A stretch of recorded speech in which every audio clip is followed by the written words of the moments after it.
다시 한 번 더 생각하게 하는 강의 구범 강경수의 록쿠크 법칙입니다. 오늘은 록쿠크 법칙 79강 동양고증과 리더십의 만남 2 논어 1편 2장을 할 차례입니다. 논어에는 공자가 한 말도 있고 공자와 제자들 사이에 한 얘기도 있고요. 제자들끼리 한 얘기도 있다고 하지 않았습니까? 그런데 오늘의 주제어는 유자왈 이렇게 되어 있습니다.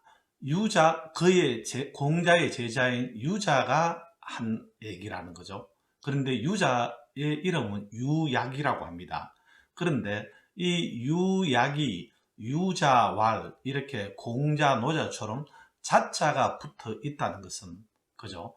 이 자자라는 것은 어떤 이 선생님, 스승님 이런 어떤 애칭이거든요. 그 마스터 유라고 이렇게 마스터 유가 얘기했다라고 이렇게 말을 하는 것은 서놓은 것을 보면은요, 좀 공자의 제자들 사이에 이 유자가 좀 중심적인 그런 리더 역할을 한 사람이라는 것을 우리는 짐작을 할 수가 있습니다.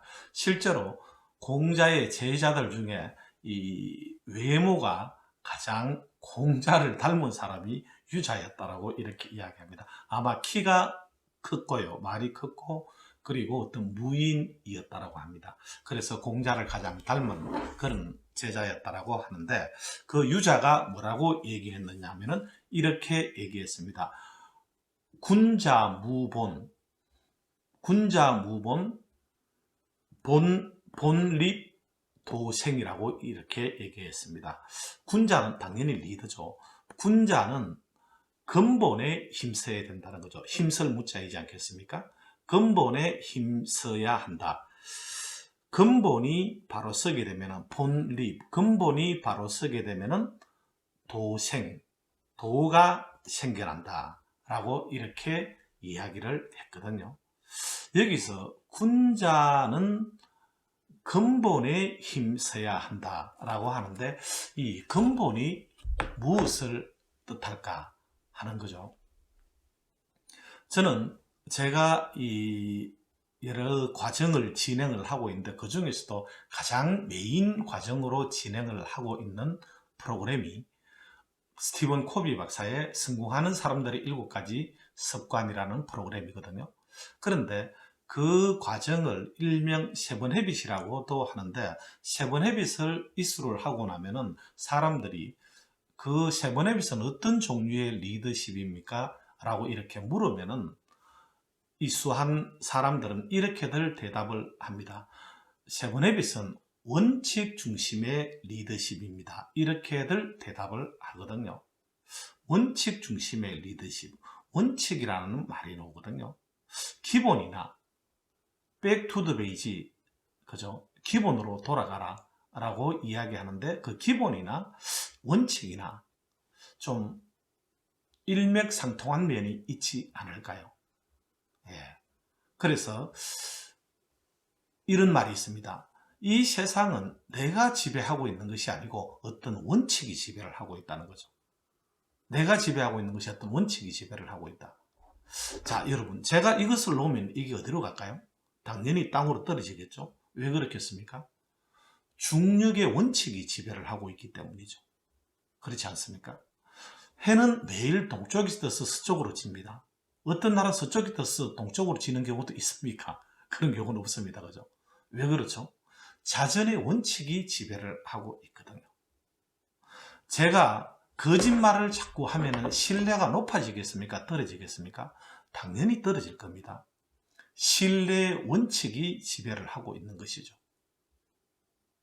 그런데 제가 지금 말씀드린 이런 원칙들은 지금만 그럴까요? 옛날에도 그러했을까요? 당연히 옛날에도 그랬을 겁니다. 지금만 그럴까요? 미래도 그럴까요? 미래도 그러할 것입니다. 한국만 그럴까요? 외국도 그럴까요? 외국도 그러할 것입니다. 원칙은 불변입니다. 원칙은 불변이에요. 어떤 자연의 법칙과 같은 이런 것을 인간 사회를 지배하고 있는 것을 원칙이라고 이렇게 이야기하는 거죠. 여러분, 법칙하고 이론하고는 어떤 점이 다르다라고 생각을 합니까? 법칙과 이론. 그죠? 법칙은 불변이죠. 그렇지만 이론은 바뀔 수 있는 것이죠. 이 자전의 법칙 또는 중력의 법칙이라고 합니까? 중력의 이론, 자전의 이론이라고 합니까? 법칙이라고 하죠. 그렇지만은 아인슈타인의 상대성 법칙이라 그럽니까? 상대성 이론이라 그럽니까? 이론이라 그러죠. 이론은 더 좋은 이론이 나타나면은 바뀔 수가 있는 것이죠. 그러면은 법칙은 불변이라는 거죠. 그 인간 사회 어떤 자연의 법칙과 같은 것을 원칙이라고 이야기를 한다는 거죠.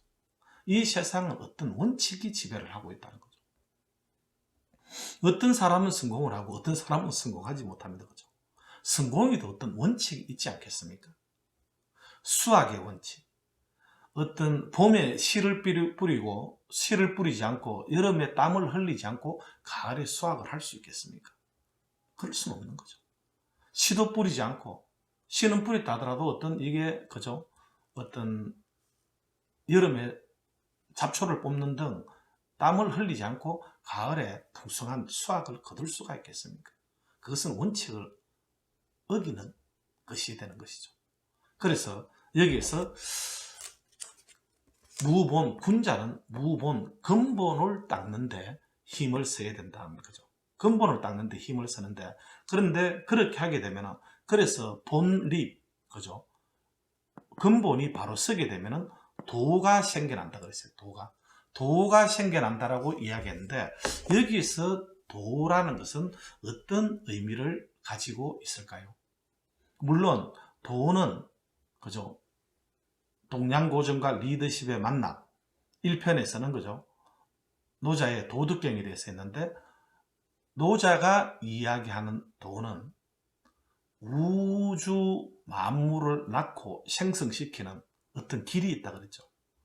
그 길을 도라고 한 거죠. 그 신과 같은 거죠. 신과 같은. 그러니까 우주 만물 생성 발전의 어떤 길, 즉 신과 같은 그런 도가 있는가 하면은 또 인간으로서 마땅히 저버려서는 안 되는 어떤 인륜의 그런 어떤 길이 있지 않겠습니까? 공자가 이야기한 그 도라는 것은 여기에 해당이 되지 않겠습니까? 그리고 또한 이 도라는 것은 인간이 살아가는 데 있어서의 어떤 방법과 같은, 그죠? 그런 것을 또 도라고 할 수 있는 것이죠. 그래서 여기에서 도가 생겨난다라고 했을 때 도라는 의미는 노자의 도라는 그 신과 같은 도라는 의미라기보다는 어떤 인륜의 길, 그죠? 그리고 어떤 살아가는 방편, 그런 게 2번, 3번과 같은 그런 도가 생겨난다라고 이렇게 할 수 있는 것이죠. 그런데 그런 어떤 이게 도가 생겨나는 데 있어서 그게 하루아침에 될까요? 하루아침에? 그러진 않을 것입니다. 여기서 저는 본립이라는 이 말을 보니까 떠오르는 말이, 공자가 뭐라 그랬습니까? 15살의 지학, 배움의 뜻을 돋고 30의 이립이라고 하지 않았습니까? 이립, 본립이라고 했는데요. 저는 의미가 좀 이렇게 연결이 되는 것 같아요. 무엇의 뜻을 돋겠습니까? 배움. 어떤 원칙을 배우는 것이죠. 어떻게 살아가야 되는지, 인륜의 길, 살아가는 방편, 이런 것들을 배운 것이겠죠. 그런 것들을 배우는데, 그런 배움이 언제 시작을 해가지고, 15살에 시작을 해가지고, 언제 그런 배움이 바로 썼다고요? 학문이? 30에 바로 썼다라고 하지 않았습니까? 15년이 걸렸다는 거죠. 15년이. 로마는 하루아침에 건설되지 않았다고 하지 않았습니까? Rome was not built in a day 라고 했습니다. 그죠? 어떤 리더십의 과정의 법칙이라는 것이 있어요. 로마도 하루아침에 이루어지지 않았듯이, 그죠? 성공도 하루아침에 되어지지 않는 것이죠. 하루아침에. 어떤 그런 근본을 익히고 하다 보면은 나중에는 이제 눈이 밝아진다는 것은 패러다임이 바뀌는 것이죠. 즉 내가 달라지는 것이죠. 내가 달라지고 나니까 그전에 보이지 않던 그런 길들이 보이는 것이죠. 생겨나는 것이죠. 그게 본립도생이라는 말 아니겠습니까? 그런데 나는 그런 기본은 닦지 않고 기회만 쫓아다니면 어찌 되겠습니까? 여러분, 이솝 우화에 나오는 황금알을 낳는 거의 기억나시죠? 그죠? 거기에 보면은 그 농부가 어떻게 합니까? 황금알이라는 것은 너무나도 좋은 것이죠. 그런데 그 황금알을 많이 갖기 위해 가지고 어떻게 했습니까? 배를 갈라버리니까 그 황금알을 얻을 수 있었습니까? 없었습니까? 더 이상 얻을 수 없었던 것이죠. 여러분들 인생에 있어서도, 우리들 인생에 있어서도 원하는 황금알은 너무나도 많은 것이죠. 취직도 황금알일 수도 있고, 승진도 황금알일 수 있고, 성공 뭐 여러 가지 많이 있습니다. 그런데 그것을 얻기 위해서는 어떻게 해야 되겠습니까? 그 위를 잘 돌봐주고 그리고 기다려야 되지 않겠습니까? 그게 근본에 힘쓰는 것 아니겠습니까? 그렇게 해야지만이 황금알을 계속 얻을 수 있는 것 아니겠습니까? 도생, 길이 생겨나는 것 아니겠습니까? 그런 사람이 원칙을 지키는 사람 아니겠습니까? 그런데 보통 사람들은 그런 어떤 근본을 닦는 데는 힘쓰지 않고 황금알만 쫓아다니는 거죠. 그런 사람을 기회주의자라 그럽니다. 제가 로쿠크업치 강의에 기회주의자인가 원칙주의자인가 하는 강의도 이전에 했습니다만은 우리는 그런 기회주의자가 되면 안 된다는 거예요. 어떤 원칙주의자가 되어야 된다는 거죠. 황금알을 원하는 것 같으면 황금알을 낳는 거위를 잘 돌봐줘야 된다는 거죠. 그리고 기다려줘야 된다는 거죠. 그렇지 않겠습니까? 로마 시대 세네카라는 이 사람은 이렇게 얘기했습니다. 모든 사람들이 행운을 바라는데 행운은 기회가 준비를 만났을 때 일어나는 것이 행운이라고 했거든요. 다들 행운을 바라긴 하는데 준비가 안 돼 있다는 거죠. 그런 사람에게는 기회가 찾아온다 하더라도 그런 기회를 알아보지를 못하는 거죠. 그냥 가버리는 거죠. 준비된 자에게는 그게 기회이구나 하는 것이 알아지는 거죠. 그래서 준비가 돼 있어야 되는 거죠. 근본을 닦는데 힘을 써야 되는 거죠. 그래서 그런 근본이 본립 바로 섰을 때 그저 도생, 살아갈 여러 가지 길들도 생겨나고 성공으로 나아갈 수 있는 것 아니겠습니까? 예나 지금이나 원칙은 다르지 않는 것이죠. 그죠? 2500년 전에 이 공자 제자가 한 얘기나 지금이나 뭐가 다릅니까? 그죠?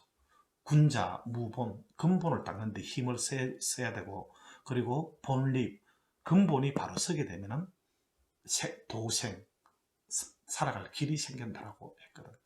그래서 다들 행운을 바라지만은 그런 어떤 행운만을 쫓아다니는 그런 어떤 기회주의자보다는 그죠? 기회가 왔을 때 잡을 수 있도록 준비를 하는 근본이 힘을 쓰는 그런 어떤 원칙주의자가 되길 바라겠습니다. 행복한 한 주 이어가시게 되길 바라겠고요. 여러분들의 행운을 바라고 응원하겠습니다. 경청해 주셔서 감사드리고요. 다음 주에 다시 뵙도록 하겠습니다. 감사합니다.